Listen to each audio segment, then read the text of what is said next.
And Aiden, you weren't here yesterday, so just make sure you pick up. Yeah, like you're starting on 228 today. You may have already read the book. Many people already have. But this is where we are. We were trying to finish the book yesterday, but I had to leave to go to my 6th grade, okay? So would you mind starting for us today, and then you can go do your water bottle.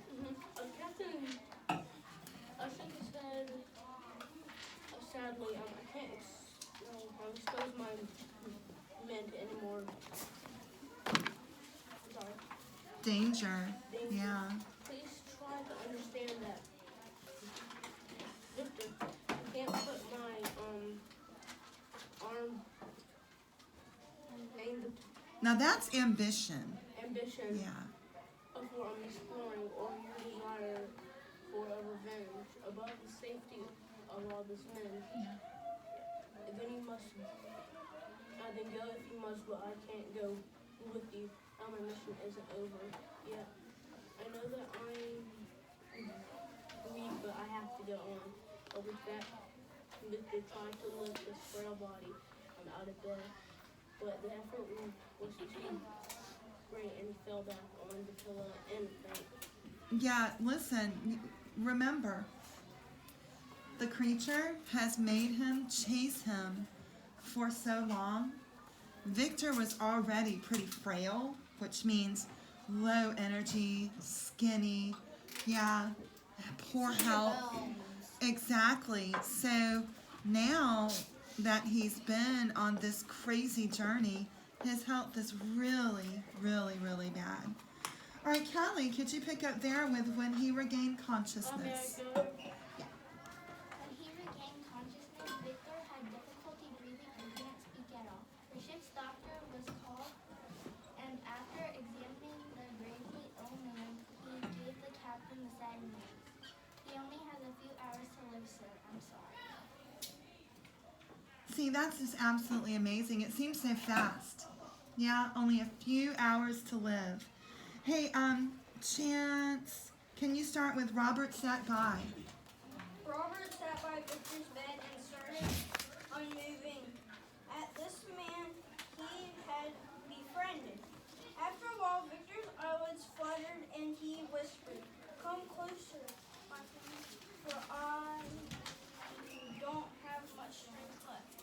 I know I'm dying, and I want you to know that my desire for revenge is gone. I realize now that I am to blame for deserting my creature after I formed him. I should have seen to it that he had a better life with happiness and love, but he is too late for that now. Now I have a responsibility to all mankind to see that this creature is stopped before the murderers again. I can't do it myself any longer, and I beg you once again to do it for me." Well, I don't know about you, but this is what I've been waiting for chapter upon chapter upon chapter to hear. When he says, "I realize that I am to blame. Yes. Here's what I did wrong." Yesterday, Aiden, you weren't here, but yesterday he confessed everything to a judge. I was waiting for that. Now I've been waiting. Boom, here it is. Everything's my fault. All of it. This is all my fault. I've been waiting for him to confess all of his crimes. Check. I've been waiting for him to take responsibility for everything. Check. But it doesn't make me feel any better. Aiden. Okay, so just know that I'm not, too big. He's not create the girl creature, right? Yeah. Okay, I might not think so. Yeah. Chance? Sure. Yes, ma'am. Are you supposed to be filming? Because I don't know if you're my dog. It sure enough is. Yeah, thank you, Dave. Oh. All right. Lily Grace, towards the middle with that Victor. With that, Victor grasped the hand of his last friend on earth. His lips spread in a soft, gentle smile with his eyes closed forever. Which means he just died. All right, go ahead, girl.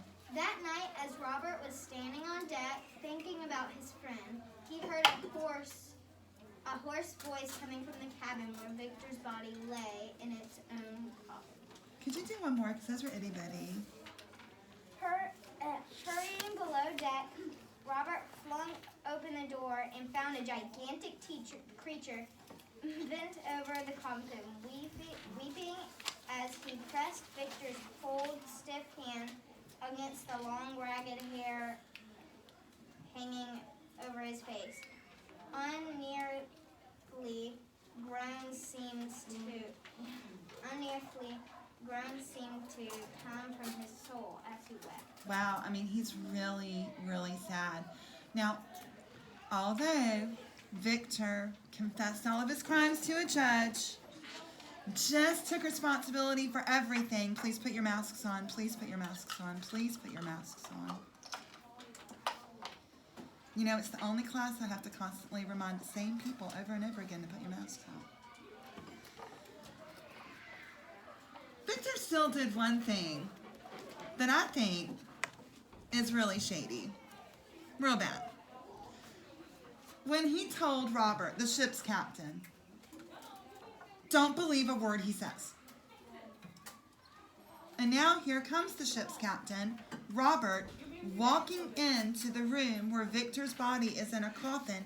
He sees the creature super duper sad, crying over the coffin. But I always worry, is Robert going to believe what Victor said? Is he not going to listen to the creature because Victor said he's a liar?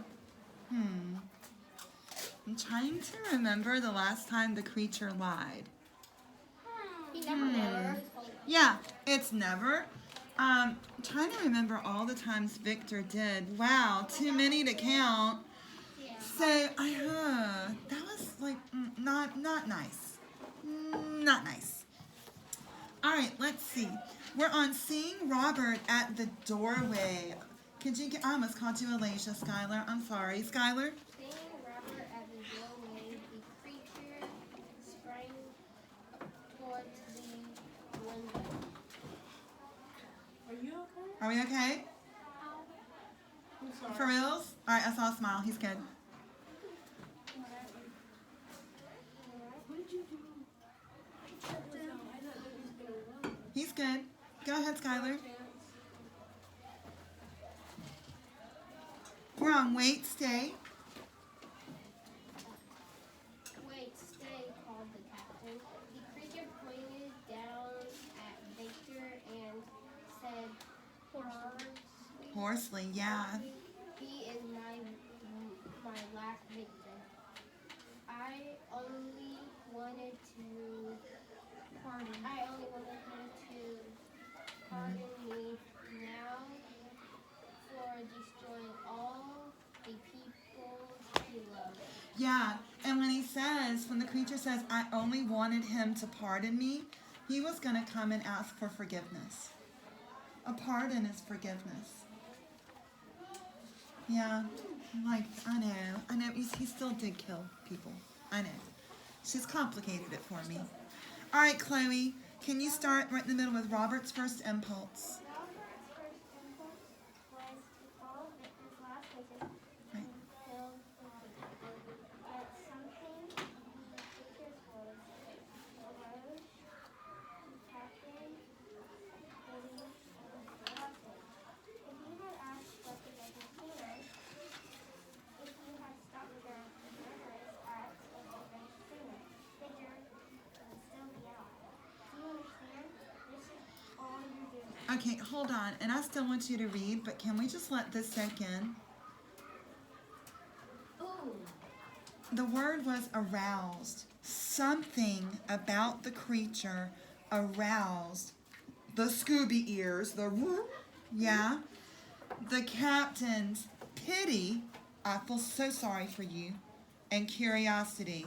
I have some questions that I think you can answer. My man's an explorer. He's one of the most curious people with the most curious personalities in the world. Explorers? Yeah? I mean, they want to go out and see the world and discover new things because they are so curious. So he's like, okay, hold up. Feel sorry for you. I got a lot of questions for you. You gotta answer them. But before we get started, and then he has like a mom and dad / teacher moment. Like he wants the creature to know, he wants the creature to be accountable. And that means, you know you did wrong, don't you? You know you hear that from teachers and moms and dads and possibly some grandparents. If you'd asked for forgiveness sooner, if you had stopped murdering people, you know that Victor would be okay right now, right? Just want to make sure you know that. It's like, where has this man been? This is the type of personality and person that we needed all along. You know, like, hold on. You know you're wrong, right? No one ever told Victor no. No one ever said, hey, Victor, this might be a bad idea. And that's because Victor was telling lies and keeping so many secrets. And really making some bad choices.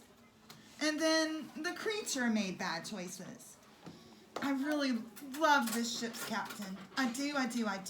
Yes, Chloe, and I'd like you to read one more as well. Victor set off a bad impression onto the monster. A bad impression and also setting off bad examples. If he was supposed to show the creature who's brand new to this world how to act, he never did. You run away. That's what he showed him. You run away and you don't care. No, you know that your parents do a better job at showing you, all of you, good examples and making better choices, right? This guy, not so much, right? Chloe, one more paragraph for us. I hated what I was inside the picture. I was selfish and thought only of when I knew it. But I wasn't cool with this. I began my life with a loving sympathy day. All I wanted was to have people ignore my ugliness and love me for the goodness inside me. But nobody did. Nobody gave me a chance. All anybody showed me was hatred. And that was only because of my ugliness. Even the man who created me felt that way. Yes, that's what changed me. Yeah, and really important to the creature on that other page you were reading. He said, I hated what I was doing. I was selfish. And boy, haven't we been calling Victor selfish for a long time, right? Don't you think Mary Shelley's trying to kind of warn people against being so selfish? Yeah, look at Victor. If he's our anti-hero, that hero that really doesn't want to be a hero, his tragic flaw, the thing that gets him in the end is being so selfish. And now the creature is like, I know what I did was wrong. But I was being selfish and I was enraged. Remember, he's kind of like the Hulk. He wouldn't like me when I'm angry. And I was so angry. Exactly, Chloe. Hulk smash. For reals. James. Victor kind of taught him to run away from his problems. Yeah, and you can't. You have to face them because they just don't go away. You know, little itty bitty things go away. But you can't, you gotta face it head on. Problems are just there to be solved. It's like math. Yeah. Sir, and then you're gonna read for us as well. I know he's not the antagonist, but I think the best person in this book, the most pure person in this book, is the captain of the ship. I love He the captain of the ship. accepted Victor in. He believed Victor with all of his heart. He took in Victor's ideas, but he didn't even kill the monster after Victor died. Right, and then the monster just explained with what Chloe just read that everyone has treated me so poorly. No one listens to me, and it's because I'm so ugly. But guess what's going on right now? The ship's captain is standing there listening to you, my bro. You know what I'm saying? Yes, sir. When she, yeah. Oh, James left. Yes. And if I was riding on a ship exploring, and I found this guy telling me that he created this huge monster and he wants to kill the monster, I'd be like, you can get off my ship. Yeah. I'd be freaked out. Or if you're an explorer in the 1800s, when lots of things have not been discovered, think of the craziness that you've already seen. Think of the sights, the weirdness that you would have seen on these frozen floating islands in the Arctic, and that you would think, no one's going to believe the story. No one's going to believe me if I ever tell them. You know? Maybe he might be more open to it. Yeah? But then, really, I think the reason that the ship's captain, Robert, is so open is because he already has a curious mind. You know? I might be looking at an 8-foot tall, the ugliest creature I have ever seen, and I've seen a lot. But I've got some questions to ask this guy. You know? And I gotta know.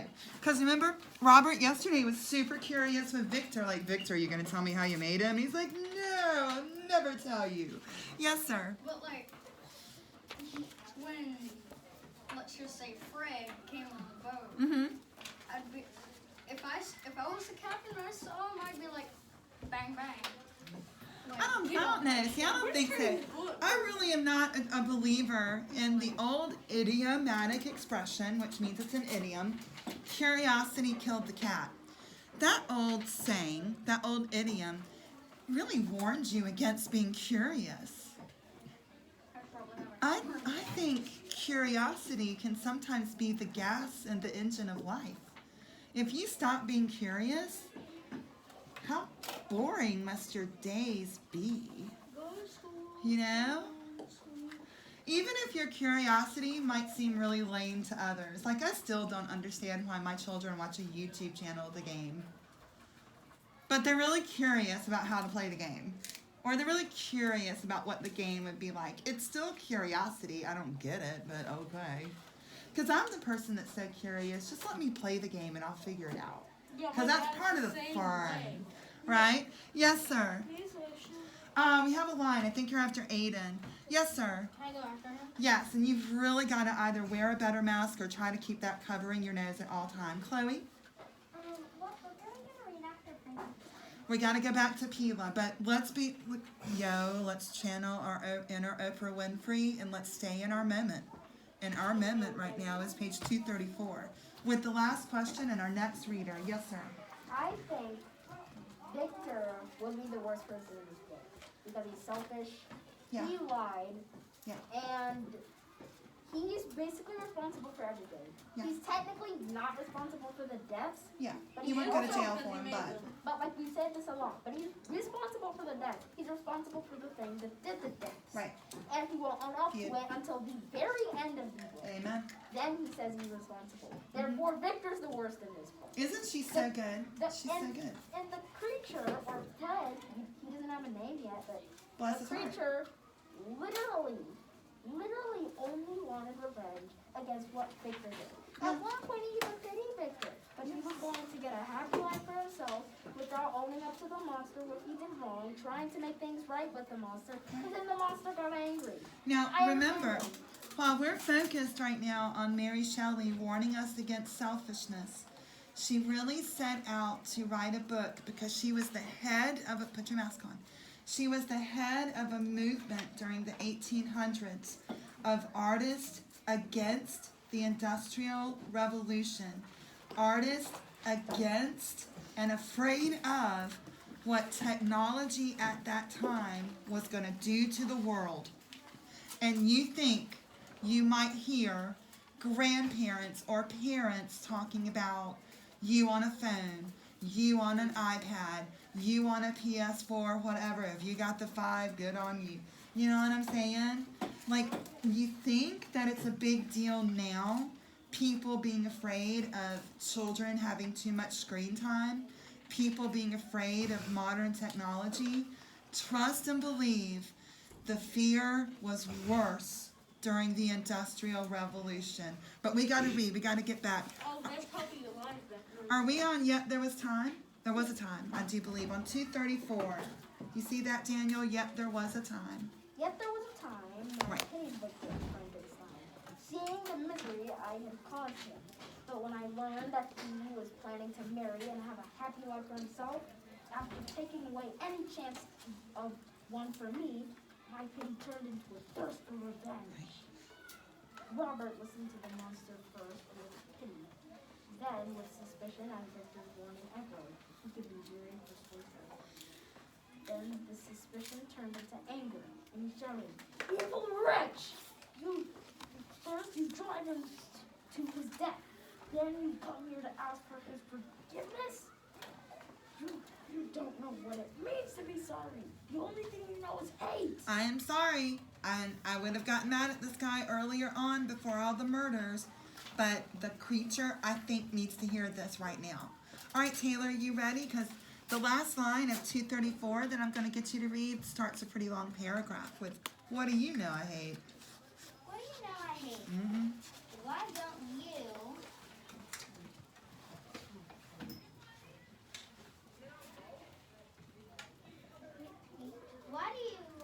Why don't you hate Felix, who drove me from his cottage when I was just befriended his aged father after I saved his child from drowning? Oh, wait, why don't you hate that peasant? Remember the peasant who shot at him? There you go. I have been scorned and kicked and trampled. Isn't that the reason enough to hate all mankind?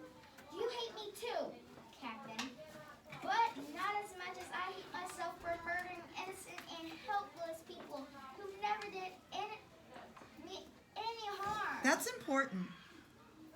He hates himself for what he did. He's taken accountability for it. Like, I know what I did was wrong. All right, wait, one more, girl. Keep going. Okay. But don't be frightened.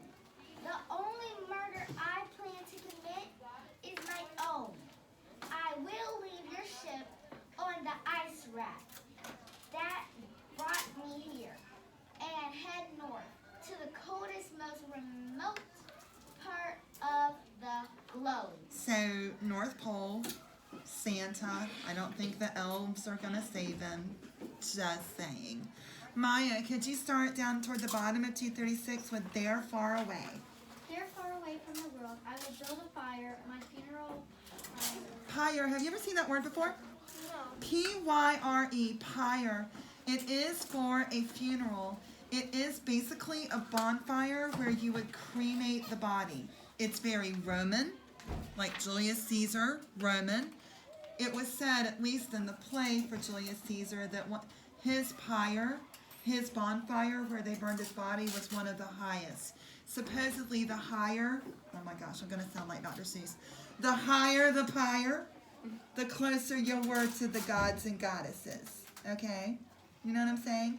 It's also, though, interestingly enough, at about the same time in Italy, in that part of the world, thousands of miles away, here in North and South America, funeral pyres for Native Americans, also pretty standard. Yeah, you could either have a burial mound for your tribe, your family, but it was also known for particularly chiefs of tribes to build a structure, put the body on top, and then light it on fire. I just always find it when different cultures thousands of years ago did kind of the same thing, you know? Love it, because they didn't know each other. All right, sorry, girl. It's funeral pyre, though. He's going to burn himself. My funeral pyre and burn my miserable body to ashes. Then the wind will sweep those ashes into the sea, and for I have no wish for any part of me to be found by the curious traveler who might attempt to create another being like me. That is so sad. All right. You ready? Finish the book, Rahel. And now I say, farewell world, farewell Victor Frankenstein. With those words, the creature leaped through the cabin window. Robert sprang towards the window after him, but the creature was already on his ice raft, which lay close to the ship. As Robert watched, the raft was carried along by the waves. In moments, the creature was far away, lost in the darkness. And then, do you see the ellipsis there? And that means you have 3 dots. She does not finish that sentence for you. This is why many other, particularly people in the movie industry, decided we're going to make a part 2. She didn't finish the sentence. We're going to finish it for her. And I love and adore all these different, you would call them adaptations, all these different versions of Frankenstein that you can see. And it's really because she didn't finish the sentence. It doesn't say, lost in the darkness, and he did kill himself. Period, the end. She didn't say that. She didn't finish the story. Mysterious. She is, but it gave all different other creations and versions to the story that are really super cool. Yes, Lily Grace. Are you going to take up our books today? No, because we will have to do some questions here in a minute, and then we're going to do a paper for our final test. You might still need the book to look up evidence. Please make sure your mask is on correctly. Yes, sir. In the book, when Victor Frankenstein died, what happens if Robert, Victor Frankenstein's last friend on Earth, how Robert did not listen to his wishes, Victor Frankenstein's wishes?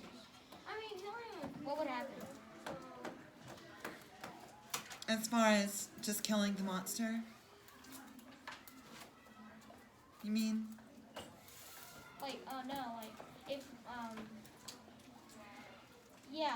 Because Victor Frankenstein wanted to kill the monster. Right, just kill him. Don't listen to him. So what would happen if I would have felt that even though I'm still confused because there's no purely good person in here and there's no purely evil character in here. For the story to be complete, I needed to hear what the creature said. I needed him to say, I am so mad at myself for what I did. I cannot believe that I did that. I needed some guilt. You know? We've all had this experience. And it can be one of the loneliest feelings that you have. I don't even have to ask you. We have all done something wrong. All of us. everybody? And then we have worried about, why did I do that? Yes. And when you have that feeling of regret, asking yourself, why did I do that? That can be the loneliest feeling in the world because you're thinking, no one else is feeling this way. I cannot believe I did that. I'm so embarrassed. It's a horrible thing I just did. Why did I do that? And it's not even put your mask on. It's not even about just what you did. We have all had this feeling before too. Why did I say that? Oh, I can't believe I said that. Yeah? Haven't you ever said something before and you lived to regret it? I cannot believe that I did that. That feeling of regret, I needed for Victor to have it, and he did. And I would have been really disappointed if we didn't have that final scene with our creature because he was really regretting everything. Yes, Maya? Yes. All right, ready for some questions? I do believe our last ones. Please excuse me. I think I gave you 18 last. Is that true? Please check. No, I think I gave you 17 last. Could you check, please? Oh, I got it. Oh, I always feel bad when I'm erasing a Miss Liz. Look at y'all with some 8th grade participles up there. Wait, that's 8th grade? You have 16 and 17? Miss Sutherland. I'm going to start with 18 then. Yes, Lathan.